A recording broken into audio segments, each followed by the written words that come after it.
Well, good morning, good afternoon, and good evening, wherever you're listening around the world. A very warm welcome from London in the UK. And here is today's news in electric cars and the future of transport. My name is Martin Lee, and this is your EV News Daily for Monday, the 12th of February, 2018. And we'll start today's podcast with a review of the Tesla Model X. Well, there's loads of those around. Why would this be worth mentioning? That would be Jeremy Clarkson test driving a Tesla 10 years after his last Tesla review of the original Roadster, which ended up in court. Well, that didn't end very well after what he used to work on, Top Gear, slated the original Tesla for unreliability and range as well. Well, 10 years later, Clarkson had another go at Tesla. When I had a go at, I don't mean he had a pop at, I mean he had a go in a Tesla Model X. Well, this was a different story. On the Grand Tour, Season 2, Episode 10, he loved it. Loved the summon feature, loved the Easter eggs, and the way he was using the interface. He looked very comfortable with that, and he was working his way around the menus and all those kind of things. He loved it. He loved the performance of it as well. They pitted the Model X against an Audi R8, a V10 power, 600 brake horsepower. This is the kind of stuff that the Grand Tour and Clarkson love. Well, of course, the Model X obliterated it off the line, and I think they were doing either a quarter mile. I didn't catch the distance they were doing, but Audi R8 started to catch up. The Model X still won.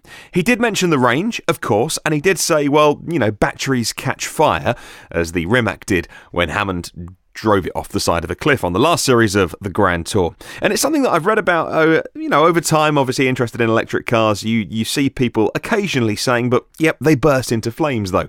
So a quick bit of research earlier today, and I ended up on the website of the fire service in the UK, fireservice.co.uk, and looking for the stats last year in 2017 about car fires. And in the UK alone, 100,000 cars had a fire in them last year. That is 300 cars every single day, internal combustion engine cars, going up in flames.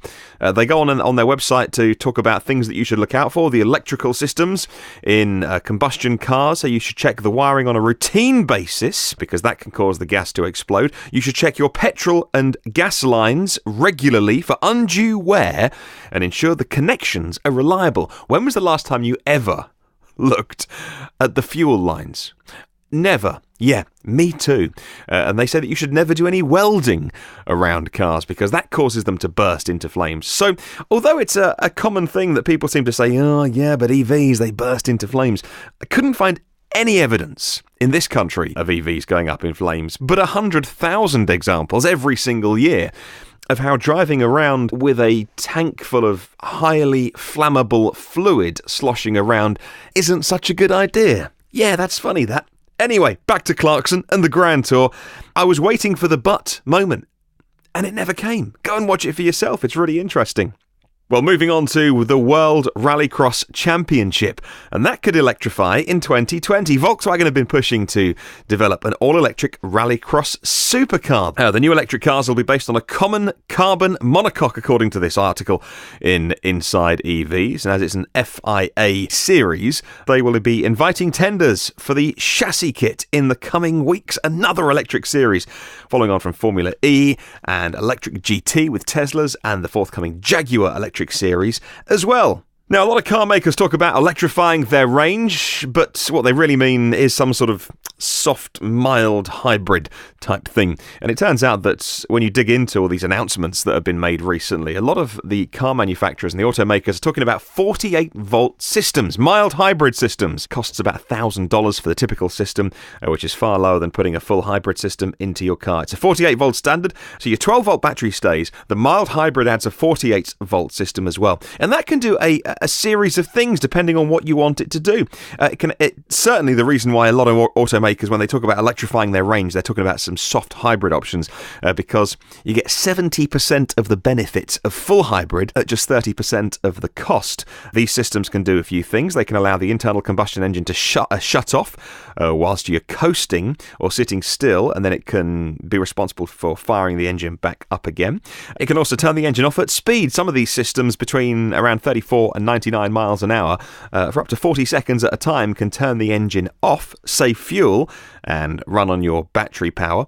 Another way of using these systems is with a supercharger, and this is for both performance and economy as well. Superchargers, normally along with turbochargers, relying on an exhaust-driven turbo and them spinning up to speed, but using, rather than the traditional method of doing that, using the electric motors to step in and play that part. Now, why don't they use a higher voltage system? Well, the limit is 60 volts. The safety threshold of 60 volts is considered high voltage. Anything above that, you need those bright orange cables that we see in EVs and very special connectors. Anything below that is not considered high voltage, which is why, again, another reason why it's cheaper to do. When you hear about announcements of electric cars or electrification, always bear in mind what exactly they mean by that. Another big project for Tesla, another Powerpack contract in the bag, down under in Australia. A big order as well in the state of Victoria, where Neon, an energy company, have a 204 megawatt wind farm and require some battery storage to store excess power. For that, a 20 megawatt battery energy storage system has been ordered from Tesla. Well, Porsche and Audi are collaborating on a new electric car platform. This is nothing to do with Porsche's Mission E, by the way. That's a separate project. It's a common EV platform, according to Engadgets.com, to save a lot of money in terms of their next platform. This will be the models that are on the market from 2021.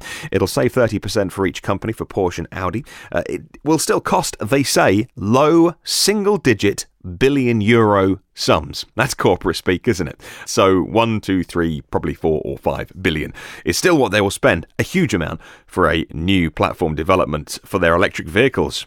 And finally, electrifying a Land Rover? Well, that could be on the cards. The Land Rover Defender could be a fully electric version. According to those talking to Inside EVs, the anonymous tips were coming from Land Rover, they say, on the 70th anniversary celebrations. In the second half of this year in 2018, the announcement could come, or production could come, for a full electric version of the Defender, with sales starting next year on an aluminium platform that's underneath the current Discovery and Range Rover, two wheelbase lengths, the famous 90 and 110 versions.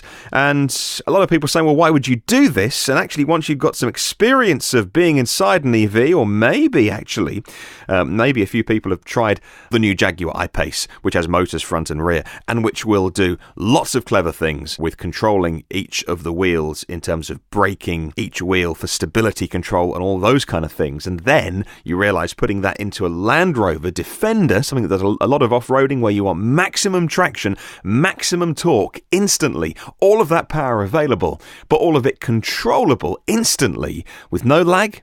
That makes total sense. So that's the update for today. Thank you very much for listening. I hope you enjoyed it. Lots of interesting things going on once again.